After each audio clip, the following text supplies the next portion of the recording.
Check जरूर कर लेना है फॉर्म को अप्लाई करने से पहले। अगर मान लीजिए फॉर्म को अप्लाई करने में कोई भी किसी भी तरह की दिक्कत हो गई है तो आप मॉडिफिकेशन विंडो जब इसका ओपन होगा तो आप फॉर्म में जो करेक्शन है वो भी आप कर पाएंगे। लिंक फ्रेंड्स आपका एक्टिवेट रहेगा 2 मार्च 2026 तक और आप एप्लीकेशन फीस पे कर सकते हैं 4 मार्च 2026 तक। तो आपको फ्रेंड्स फॉर्म को अप्लाई करना है। 10वीं class pass out candidate apply कर सकते हैं या अगर आपके पास ITI भी है तो भी आप इसमें अप्लाई कर सकते हैं। जानकारी jobrasa.com पर जाकर आप चेकआउट कर सकते हैं। लिंक आपको यहां पर देखने को मिल जाता है। बाकी सारी जानकारी मैंने आपको यहां पर प्रोवाइड की हुई है। बात करते हैं कैसे आप रेलवे ग्रुप डी वैकेंसी का जो ऑनलाइन फॉर्म है वो आप अप्लाई करेंगे, इसके स्टेप बाय स्टेप प्रोसेस के बारे में। और इस वीडियो को स्टार्ट करने से पहले अगर अभी तक आपने हमारे ऑफिशियल ऑनलाइन अप्लाई पोर्टल है जहां से आपको आवेदन करना है, अगर आप रजिस्टर कैंडिडेट है तो लॉगिन कर सकते हैं। पहली बार रजिस्ट्रेशन कर रहे हैं तो क्रिएट एन अकाउंट वाले ऑप्शन पर क्लिक करेंगे। इसके बाद फ्रेंड्स आपके सामने कुछ इस तरह का इंटरफेस ओपन होगा जहां पर आपसे कहेगा कि 2024 या 25 में जो CN इशूड हुए थे RRB के द्वारा, अगर आप पहले से रजिस्टर कर चुके हैं तो आपको दोबारा से रजिस्ट्रेशन करने की जरूरत नहीं है। अगर आप पहली बार रजिस्ट्रेशन कर रहे हैं तो ही आप इस ऑप्शन का यूज करेंगे, बाकी आप डायरेक्टली लॉग इन कर सकते हैं। अगर आप पहली बार रजिस्ट्रेशन कर रहे हैं तो रजिस्ट्रेशन करने के लिए सबसे पहले नेशनलिटी सेलेक्ट कीजिए। इसके बाद कुछ बेसिक जानकारी आपको एंटर करनी है। मैं आपको यहाँ पर सिर्फ डेमो शो कर रहा हूँ। सबसे पहले आप यहाँ पर एंटर करेंगे आपका पूरा नाम और इसके बाद आप यहाँ पर इसे रीटाइप भी करेंगे। इसके बाद आता है आपका यहाँ पर आपने कभी अपना नाम कभी चेंज किया है तो आप यहाँ पर यस कर सकते हैं। आपके पास गैजेट नोटिफिकेशन होनी चाहिए लीगल आपके नेम चेंज करने की, तो अपना नाम चेंज किया हुआ आप दे सकते हैं। यहाँ पर जो नाम आएगा वो आपके 10th के मार्कशीट या सर्टिफिकेट के अकॉर्डिंग ही आएगा। अगर आपने अभी तक अपना कोई नाम चेंज नहीं किया है सिंपली नो कर सकते हैं। इसके बाद है डेट ऑफ बर्थ, तो इस कैलेंडर पर जाइए, आपकी जो भी डेट ऑफ बर्थ है वो आप सेलेक्ट कर सकते हैं और यहाँ पर आपको आपकी डेट ऑफ बर्थ टाइप करना होगा। इसके बाद आपका जेंडर ऑप्शन है, जेंडर को सेलेक्ट कीजिए। आपका फादर नेम और मदर नेम आपको देना है। आपकी पर्सनल इंफॉर्मेशन है जो कि आप प्रोवाइड करेंगे। ऐसे ही आपकी मेल एड्रेस आपको देना है, मोबाइल नंबर देना है और ध्यान रखिएगा कि आपके एक्टिव एंड वैलिड होने चाहिए, क्योंकि जब आप जनरेट ईमेल OTP करेंगे तो आपकी मेल आईडी पर और आप मोबाइल OTP करेंगे तो मोबाइल नंबर पर एक OTP आएगी। OTP आपको सिंपली यहाँ पर टाइप करना होगा। इसके बाद आता है वेरिफिकेशन। अब वेरिफिकेशन फ्रेंड्स आप डिजिलॉकर के माध्यम से कर सकते हैं या आधार कार्ड के माध्यम से करना चाहें तो आप आधार कार्ड के माध्यम से कर सकते हैं। आपके 12 डिजिट का आधार कार्ड नंबर दीजिए, गेट आधार OTP कीजिए, तो आपके आधार कार्ड पर रजिस्टर्ड मोबाइल नंबर है उस पर एक OTP आएगा, वो OTP यहाँ पर डालकर आप वेरीफाई कर सकते हैं। इसके बाद आपको यहाँ पर सिंपली कंफर्म करना है। कंफर्म करने के बाद आपको एक पासवर्ड क्रिएट करना है। पासवर्ड कैसा होना चाहिए? पासवर्ड में देखिए capital letter, small letter, special character और नंबर्स आपके होना जरूरी है। तो आप यहाँ पर फ्रेंड्स देखिए इस तरह का जो पासवर्ड है वो क्रिएट कर सकते हैं। मैंने आपके सामने एक डेमो शो कर दिया है पासवर्ड का, तो कुछ इस तरह का पासवर्ड आप यहाँ पर क्रिएट कर लेंगे। पासवर्ड यहाँ पर क्रिएट करने के बाद आपको friends I am not a robot पर क्लिक करना है और preview and create an account कर लेना है, जिससे आपका जो अकाउंट है वो क्रिएट हो जाएगा। अब ये तो कंडीशन हो गई कि अगर आपने आज तक रजिस्ट्रेशन नहीं किया है, आप अपना रजिस्ट्रेशन कुछ बेसिक स्टेप के साथ कंप्लीट कर सकते हैं। पर अगर आप पहली बार रजिस्ट्रेशन कर रहे हैं तो आप लॉग इन हियर वाले ऑप्शन पर क्लिक करेंगे। आधार कार्ड के साथ या आपके RRB अकाउंट के साथ आप लॉग इन कर सकते हैं। आपके मोबाइल नंबर को एंटर कीजिए, आपके पासवर्ड को एंटर कीजिए, I am not a robot पर क्लिक कीजिए और लॉगिन कर लीजिए। और मान लीजिए आप पासवर्ड भूल गए हैं तो फॉरगेट पासवर्ड का ऑप्शन भी है। अपने mobile number and date of birth के साथ आप अपना जो पासवर्ड है वो दोबारा से यहाँ पर रीजनरेट कर सकते हैं। इसके बाद आपको सिंपली यहाँ से लॉगिन करना होगा। लॉगिन करने के बाद फ्रेंड्स 2 फैक्टर ऑथेंटिकेशन आपके सामने ऑप्शन आ जाता है। तो यहाँ पर फ्रेंड्स आपको अब आपका ऑथेंटिकेशन करना है, तो आपके फ्रेंड्स मोबाइल नंबर पर या मेल एड्रेस पर आप OTP मंगवा सकते हैं। वो OTP आपको सिंपली यहाँ पर टाइप करना है और उसके बाद यहाँ से जैसे ही आप अपने पोर्टल पर लॉगिन होते हैं डैशबोर्ड आपके सामने ओपन होगा, ऑनलाइन एप्लीकेशन वाला ऑप्शन मिलेगा। यहाँ पर देखिए आपको फ्रेंड्स वेरियस पोस्ट देखने को मिल जाती है लेवल 1 के लिए, जिसके लिए आपको लास्ट डेट और स्टार्टिंग डेट आपको देखने को मिल जाएगी। अब सबसे पहले आपको यहाँ पर सेलेक्ट करना होगा RRB। आप यहाँ से जिस भी RRB में सेलेक्ट करना चाहें, अप्लाई करना चाहें, आप उसे सेलेक्ट कर सकते हैं। आप इन दोनों ऑप्शंस को टिक करेंगे कि आपने CN जो कि नोटिफिकेशन है वो ध्यान से पढ़ लिया है। इसके बाद आप नेक्स्ट स्टेप पर क्लिक करेंगे। नेक्स्ट स्टेप पर आने के बाद फ्रेंड्स अब आपको यहाँ पर कुछ बेसिक जानकारी फिल करनी है, जिसमें सबसे पहले रहेगा मैरिटल स्टेटस, इसके बाद आपका रहेगा रिलीजन, इसके बाद है आपकी मदर टंग, आप यहाँ से सेलेक्ट कर सकते हैं। आपका चॉइस ऑफ लैंग्वेज, आप किस लैंग्वेज में अपना एग्जाम कंडक्ट कराना चाहते हैं वो आप देंगे। आपका परमानेंट विजिबल मार्क, मतलब जैसे कोई भी कट का निशान है, कोई मोल है, कोई बर्न का निशान है आपके चेहरे पर, हाथ पर, पैर पर, आप उसकी जानकारी दे सकते हैं।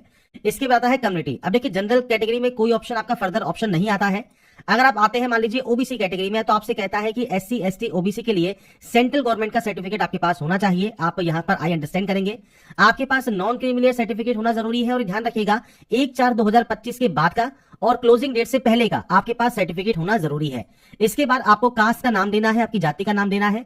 आपका कम्युनिटी सर्टिफिकेट नंबर देना है, इशुइंग अथॉरिटी कौन सा है वो आपको सेलेक्ट करना होगा, और उसके बाद किस स्टेट या यूटी से ये आपका इशू हुआ है, और आपका सर्टिफिकेट इशू डेट क्या है वो आपको यहाँ पर प्रोवाइड करना है। आपके अकॉर्डिंग जो भी आप डेट यहाँ पर सेलेक्ट करना चाहते हैं वो अपने अकॉर्डिंग आप यहाँ पर सेलेक्ट कर सकते हैं। इसके बाद आता है फ्रेंड्स नेक्स्ट ऑप्शन, जो कि है फ्रेंड्स मान लीजिए आपका है ईडब्ल्यूएस सर्टिफिकेट। तो ये भी फ्रेंड्स आपका देखिए 1/4/2025 के बाद का और 3/2/2026 से पहले का आपका होना चाहिए। ईडब्ल्यूएस का सर्टिफिकेट नंबर, इशुइंग अथॉरिटी कौन है, और सर्टिफिकेट इशू डेट आप मेंशन करेंगे। अब आता है एससी या एसटी। अब इसमें फ्रेंड्स कंडीशन क्या है कि आपका फ्रेंड्स जो कास्ट का नाम आप देंगे, सर्टिफिकेट नंबर देंगे, किसने ये इशू किया है वो आपको देना होगा, और उसके बाद आपका स्टेट आप जब आप यहाँ पर एंटर करते हैं तो आपके बाद आता है आपका इशूइंग डेट, तो आपको इशूइंग डेट दे देना है। इसके बाद आता है फ्री ट्रेवलिंग पास, आपको चाहिए नहीं चाहिए। अगर आपको फ्री ट्रेवलिंग पास चाहिए तो आप यस कर सकते हैं। आपको बताना होगा कौन से रेलवे स्टेशन से आपको ये टिकट चाहिए जो कि पास आपको मिलेगा, और आपका वैलिड कास्ट सर्टिफिकेट आपको यहाँ पर पीडीएफ फॉर्मेट में अपलोड करना है। अपलोड डॉक्यूमेंट पर क्लिक कीजिए, फाइल को सेलेक्ट कीजिए, अपने कास्ट सर्टिफिकेट को अपलोड कर दीजिए। इसके बाद आता है एड्रेस। मैंने सिर्फ यहाँ पर डेमो शो किया हुआ है, आपका जो भी स्टेट या यूटी है वो आप सेलेक्ट करेंगे, डिस्ट्रिक्ट सेलेक्ट करेंगे, पूरा एड्रेस आप देंगे, आपका नियरेस्ट सिटी या मेजर टाउन कौन सा है, पिन कोड क्या है ये आपको देना है। ये है आपका प्रेजेंट एड्रेस और ये है आपका परमानेंट एड्रेस। अगर ये अलग अलग है तो आप अलग अलग एंट्री करेंगे, सेम है तो आप टिक का ऑप्शन है, आप टिक करेंगे ऑटोमेटिक कॉपी हो जाएगा। इसके आप इस डाटा को सेव करने के बाद नेक्स्ट स्टेप पर जा सकते हैं। इसके बाद फ्रेंड्स यहाँ पर देखिए आपकी जो डाटा है वो सेव हो जाएगी। इसके बाद अदर डिटेल्स ऑप्शन है, तो यहाँ पर आपसे पूछता है अगर आप एक्स सर्विसमैन है तो आपका डिफेंस सर्विस कौन सा है, आर्मी है, नेवी है, एयरफोर्स है, आपकी रैंक कौन सी है, डेट ऑफ एंट्री क्या है। अगर आप स्टिल वर्किंग है तो आप यस कर सकते हैं। टेंटेटिव या एक्सपेक्टेड डेट ऑफ डिस्चार्ज आपको देना होगा। अगर आप अभी वर्किंग में नहीं है तो आपका डेट ऑफ डिस्चार्ज आपको देना है, रीजन ऑफ डिस्चार्ज देना है, डिस्चार्ज सर्टिफिकेट नंबर देना है, और आपने मान लीजिए री एम्प्लॉयमेंट ले लिया है एज ए एक्स सर्विसमैन या नहीं लिया है वो जानकारी आपको प्रोवाइड करनी होगी। नहीं है एक्स सर्विसमैन, सिंपली नो कर दीजिए। पीएच कैटेगरी से बिलोंग करते हैं तो टाइप ऑफ डिसेबिलिटी कौन सा है, सब टाइप ऑफ डिसेबिलिटी कौन सा है, तो जब आप ये सेलेक्ट करेंगे उसके बाद ही ऑप्शन आपका आएगा। परसेंटेज ऑफ डिसेबिलिटी क्या है, PH certificate number, issue date और यूडीआईडी नंबर आपको प्रोवाइड करना होगा। नहीं है तो आप इसमें भी नो कर सकते हैं। इसके बाद आपकी राइटिंग एबिलिटी अफेक्टेड है या नहीं है वो जानकारी आपको देनी है। इसके बाद आता है ईबीसी, इकोनॉमिकल बैकवर्ड क्लास। अगर आप इस क्लास से बिलोंग करते हैं तो आपको एक चीज ध्यान रखनी है कि अगर आपकी फैमिली की एनुअल इनकम 50,000 या उससे कम है, या आपके पास बीपीएल कार्ड है, तो उस कंडीशन में आपको यहाँ पर जो रिजर्वेशन है मिलेगा, आपको सिर्फ रिजर्वेशन मिलता है फीस में छूट का, इसके अलावा कोई और रिजर्वेशन आपको नहीं मिलेगा। तो आपको टाइप ऑफ डॉक्यूमेंट सेलेक्ट करना है और उससे रिलेटेड जानकारी आपको देनी होगी, नहीं तो आप यहाँ पर नो कर देंगे।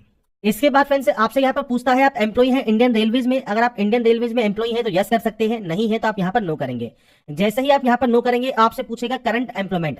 अगर आप सेंट्रल गवर्नमेंट में है, स्टेट गवर्नमेंट में है, पीएसयू में है तो आप दे सकते हैं जानकारी, नहीं है तो आप सिंपली इसमें भी नॉट एप्लीकेबल कर देंगे।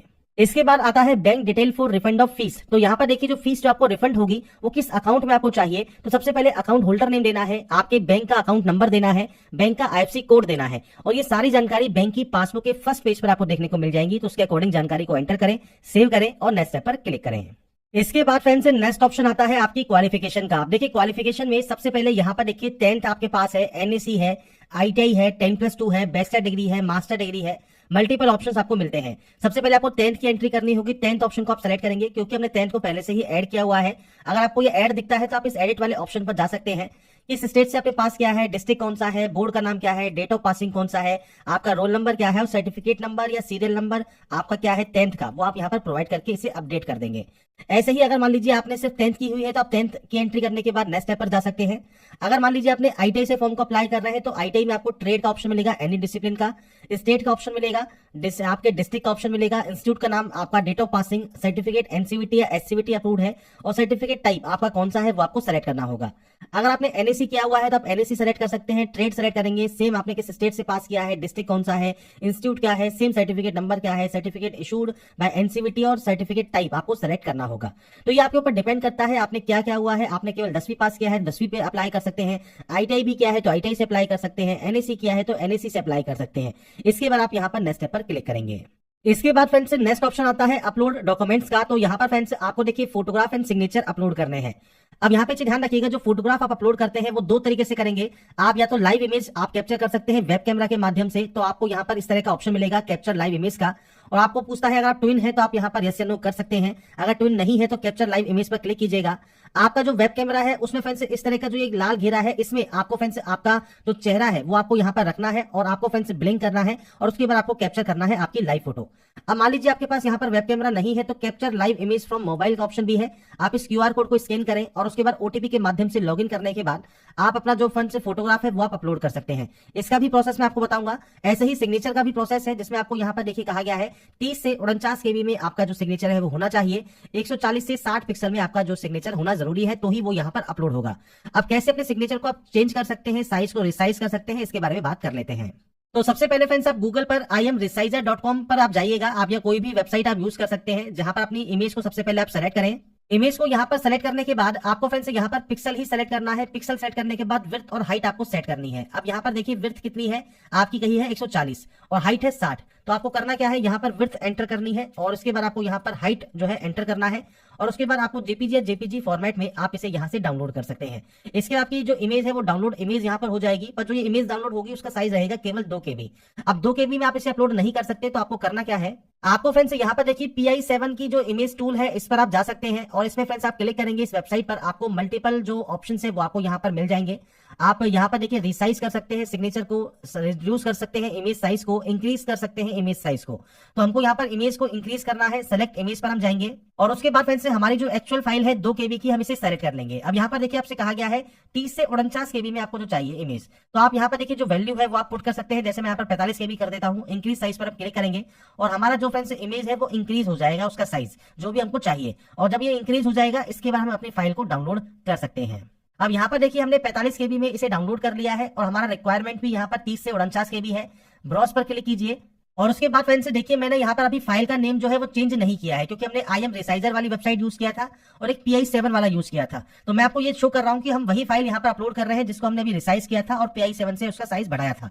ये फ्रेंड्स यहाँ पर फाइल आपको जो रीनेम है वो आपको सबसे पहले कर लेना है। आप सिग्नेचर साइन जो भी नाम रखना चाहे वो रख लीजिएगा। मैं सिर्फ आपको यहाँ पर दिखाने के लिए बता रहा हूँ कि हमने वही फाइल यहाँ पर जो है यूज की है जिसको हमने रिसाइज किया है। इसके हम इस ग्रीन टिक पर क्लिक कर देंगे। इसके बाद देखिए फ्रेंड्स हमारा सिग्नेचर यहाँ पर अपलोड हो गया है, वही फाइल हमने अपलोड की थी तो वो सिग्नेचर हमारा यहाँ पर आ गया है। इसके बाद फ्रेंड्स अब हम बात करते हैं कैसे अब आपको यहाँ पर आपका जो फ्रेंड्स जो आपका लाइव इमेज है मोबाइल से वो आपको अपलोड करना है। तो सबसे पहले कैप्चर लाइव इमेज वाले ऑप्शन पर क्लिक कीजिए। आपके मोबाइल से सबसे पहले इस QR कोड को स्कैन कीजिए।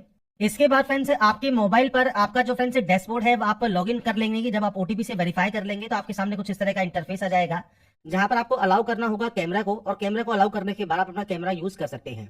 इसके बाद फ्रेंड्स यहाँ पर देखिए आपको नीचे कैप्चर लाइव इमेज का ऑप्शन मिलेगा, आप इस ऑप्शन पर क्लिक करेंगे और इसके बाद आपसे कहेगा यहाँ पर आपको क्या करना है क्या नहीं करना है, उसकी सब जानकारी आपको दी गई है। डू एंड डोंट्स आपको दिए गए हैं। कैप्चर लाइव इमेज पर क्लिक कीजिए और उसके बाद पूछता है कि आप क्या जुड़वा है या नहीं है, तो आपको ये जानकारी देनी है और उसके बाद कैप्चर लाइव इमेज पर क्लिक करना है। इसके बाद फ्रेंड्स आपके सामने सेम आपका जो एक लाल रंग का घेरा है वो आपके सामने आएगा। आपको सेंटर में रखना है आपका फेस और उसके बाद आपकी जो लाइव फोटो है वो आपको यहाँ से कैप्चर कर लेनी है। इसके बाद फ्रेंड्स हमारी देखिए लाइव फोटो भी हमने कैप्चर कर ली है, सिग्नेचर भी हमने यहाँ पर अपलोड कर दिया है और इसके बाद हम आई हैव अपलोडेड वाले ऑप्शन पर क्लिक करेंगे, यहाँ से सेव करेंगे और उसके बाद नेक्स्ट स्टेप पर क्लिक करेंगे। नेक्स्ट स्टेप पर आने के बाद अब हमारे सामने आती है एलिजिबल पोस्ट या जोन। तो यहाँ पर देखिए आपके सामने जितने भी पोस्ट आ रही हैं, जोन आ रही है, ये कैसे आ रहे हैं, तो आपने जो भी डिटेल्स यहाँ पर फिल की है उनके अकॉर्डिंग ऑटोमेटिक आपके सामने यहाँ पर ऑप्शंस आ जाएंगे। अब आपको यहाँ पर सेलेक्ट करना है आप किस पोस्ट को प्रेफरेंस यहाँ पर सबसे पहले देना चाहते हैं। तो ये आपके अकॉर्डिंग डिपेंड करेगा, आप यहाँ पर जो भी प्रेफरेंस देना चाहें वो आप अपने अकॉर्डिंग यहाँ पर दे सकते हैं। मैं सिर्फ यहाँ पर डेमो शो कर रहा हूँ, आपके अकॉर्डिंग जितने भी order of preference eligible post का आप देना चाहें वो आप दे देंगे। इसके बाद आई हैव एक्सरसाइज वाले ऑप्शन पर क्लिक करेंगे।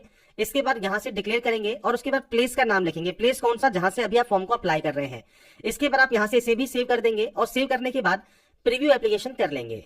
प्रीव्यू एप्लीकेशन करने के बाद अगर आपको लगता है किसी भी तरह की कोई गलती आपने कर दी है तो आपको एडिट का ऑप्शन मिलता है, आप यहाँ से एडिट कर सकते हैं। अगर आपको लगता है कोई भी गलती नहीं है किसी भी स्टेप में तो आप यहाँ पर फ्रेंड से फॉर्म को फाइनल सबमिट कर सकते हैं यहाँ से रीचेक करने के बाद। तो यहाँ पर फ्रेंड जब आप सबमिट कर देंगे इसके बाद लास्ट स्टेप आपके पेमेंट का रहेगा। पेमेंट आप किसी भी बैंक के credit card, debit card, net banking या यूपीआई से कर सकते हैं। तो यहाँ पर फ्रेंड से पेमेंट कंप्लीट होने के बाद अब अपना फाइनल प्रिंट आउट आप सेव करके अपने पास रख सकते हैं। बाकी फ्रेंड्स डिटेल्स मैंने आपको प्रोवाइड कर दी है, जो भी इंपॉर्टेंट पॉइंट्स थे कि आप कैसे फॉर्म को अप्लाई करेंगे, फोटोग्राफ एंड सिग्नेचर को कैसे अपलोड करेंगे, इन सभी डिटेल्स के बारे में। बाकी की जानकारी आप रेलवे की ऑफिशियल